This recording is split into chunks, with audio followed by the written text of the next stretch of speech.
So here's my scones, and I do scones for my living. I've been wanting to do this for quite some time. And if you're new here, thanks for joining me. And my name's Molly Ann, and welcome to my channel. For making the lemon blueberry scones, the first thing you want to do is wash a lemon, because we're going to grate the lemon. This is just kind of a small size. It doesn't have to be a large lemon, so like a medium-sized lemon. And grate the rind of the lemon.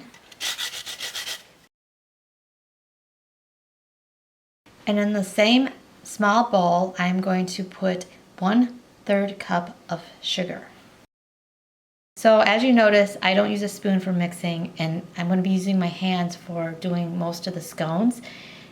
And of course, my hands are super clean, so if you do it that way, you definitely want to wash your hands in between every step.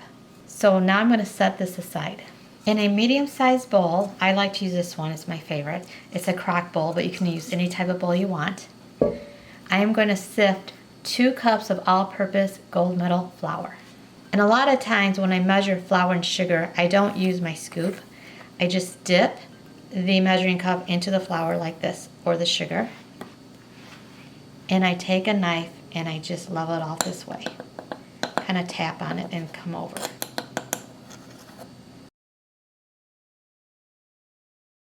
And then I want to add to it 2 teaspoons of baking powder, 1 teaspoon of salt, and then you whisk it together really thoroughly with a whisk. And now I'm going to add the lemon and sugar into this mixture, and you can just whisk this together too. Now this is when the secret part comes into my recipe that a lot of people don't know about. And on YouTube and any recipe book I have looked at, they don't do this either. With trial and error and doing scones now for over 3 years, I have learned this. And when you put too much butter in the scone, it does not rise nice and fluffy and flaky.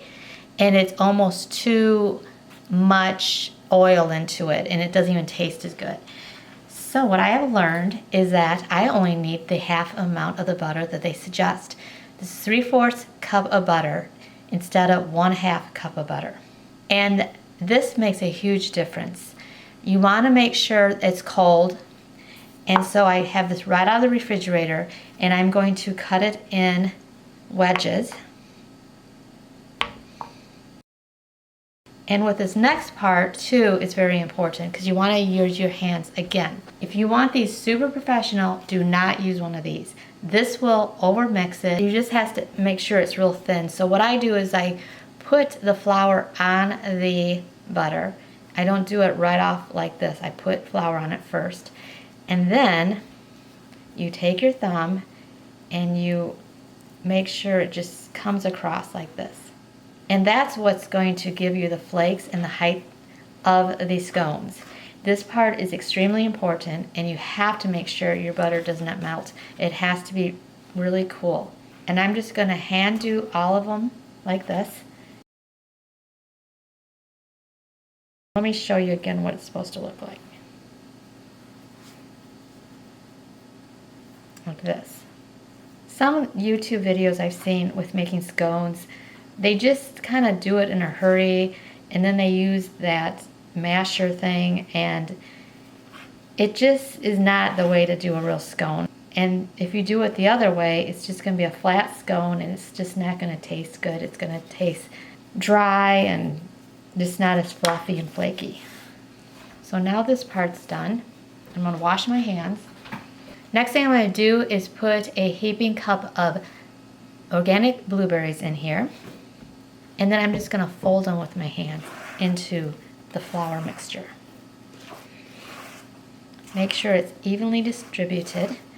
And then after that, I am going to put this in the refrigerator for the next part so the butter remains cold.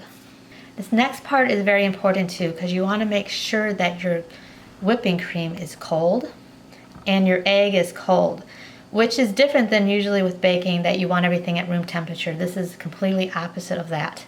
So take some heavy whipping cream and just measure out 1 cup. And then put it in a small bowl. And then the egg with the whipping cream. And I'm gonna mix this with a small whisk. I'm just gonna break up the egg a little like this, and then I'm gonna whisk it. Make sure that it's thoroughly mixed. It's gonna have kind of a yellow cast when it's done. And then I took my mixture out of the refrigerator, and I like to use this spoon. It's kind of a larger spoon and it's metal. You can use any type of spoon that you want. This happens to be my favorite for doing this. So I'm gonna just put a little indentation in the middle of the mixture, and then I'm gonna pour my cream into this.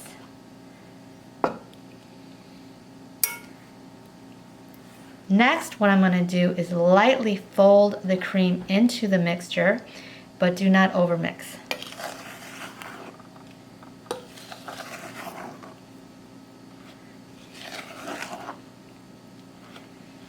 And make sure you get to the very bottom too, because that part is kind of easy to miss. You want to make sure everything's coated and mixed.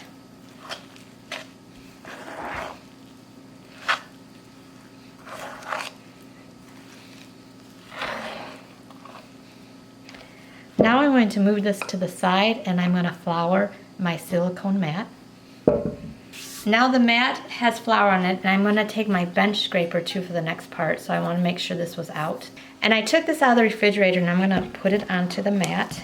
And some of the flour will be coming out too of the bowl, which is fine. I want to make sure I get everything out of there. So I'm going to form this into a circle. Sticky, so I'm going to put a little bit of flour onto my hand, and then I'm going to press lightly down onto this. And I'm going to take my hands and just kind of form it into a round circle.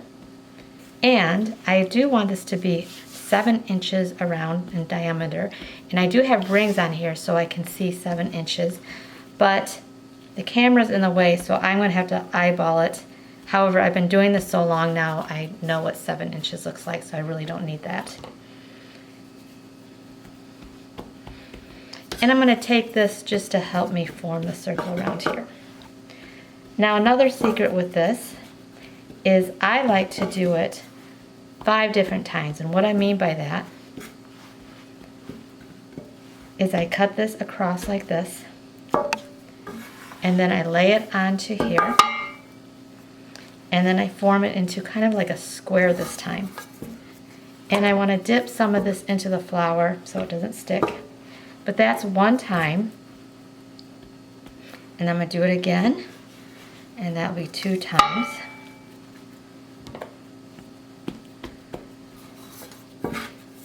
And you get the idea. And you want to make sure that it's even all corners of the square and everything. And there's 3 times. Again, put a little bit of flour on here.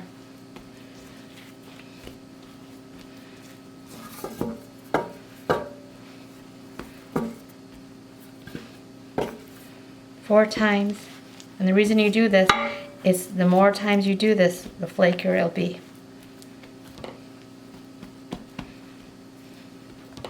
And I said 5 times, but actually, this is 5 times. I do it 7 times because I really want it to be flaky.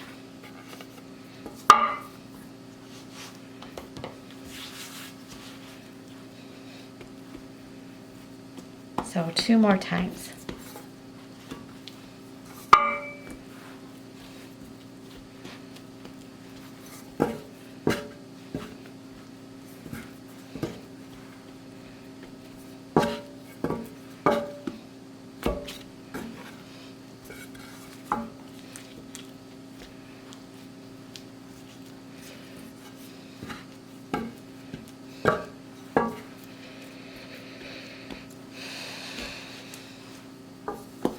Now that I'm done with that, I want to make sure this isn't all sticky. So I'm going to take a little bit of flour and sprinkle it on here. Make sure my hands aren't sticky, and then I'm going to put it back on here, and I'm going to form it again into a circle.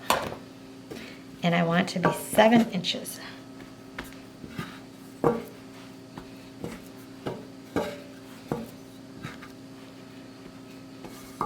I'm I'm going to move the camera a little bit because I want to get it on here better so when I slice it, it's all even.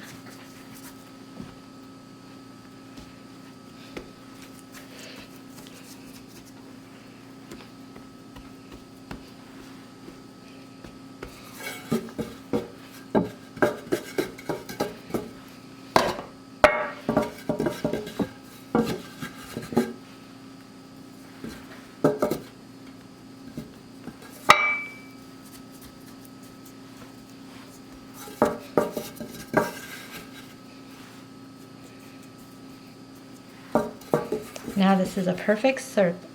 So now it's a circle. And then I'm going to look at my numbers here to make sure they line up. So I'm going to come across on this one.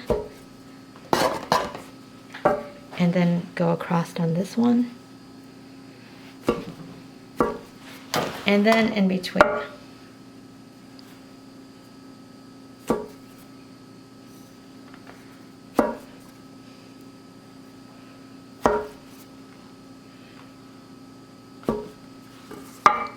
And there are eight wedges.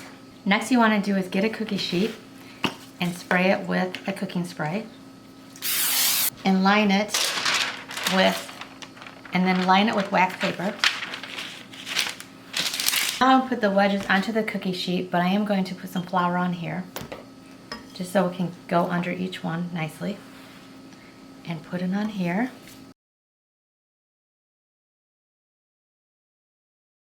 Next thing I'm going to do is pour a little bit of cream in here. And then I'm going to brush the top of each scone with this. I'm going to be pretty generous with it. And then you want to put these in the freezer for at least an hour. And then you want to preheat your oven to 400 degrees Fahrenheit.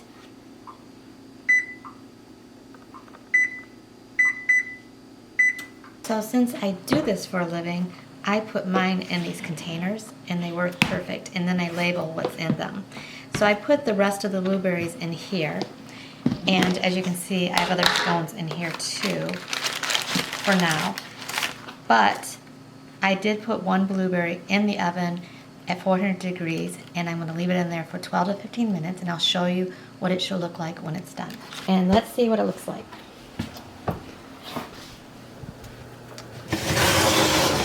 Now this doesn't look done yet because it's a little bit pasty on the top, and if I put a skewer in there, in the middle, the highest part, it's a little doughy yet, so I'm going to bake it for a little bit longer. And now it's more done because if you can tell, it's some more brown around the edges and a little bit on the top. Put the skewer in here again, and it does has a couple crumbs that are off, which are perfect for it to come out because it bakes even after it's out of the oven some. And this is what it looks like, and see how nice and high it is, and it's perfect golden brown. If it was in the oven any longer, it would have burnt, so it's a perfect time to take it out, and it was around 14 minutes. For making the glaze, you want a cup of powdered sugar, but I'm only doing one. I'm glazing today, so I'm just going to put a little bit of powdered sugar in a bowl, and you'll want to sift it. And then I'm just going to put a little bit of water in here. You don't need very much, because I am going to squeeze some lemon juice in here too. A little bit of lemon juice.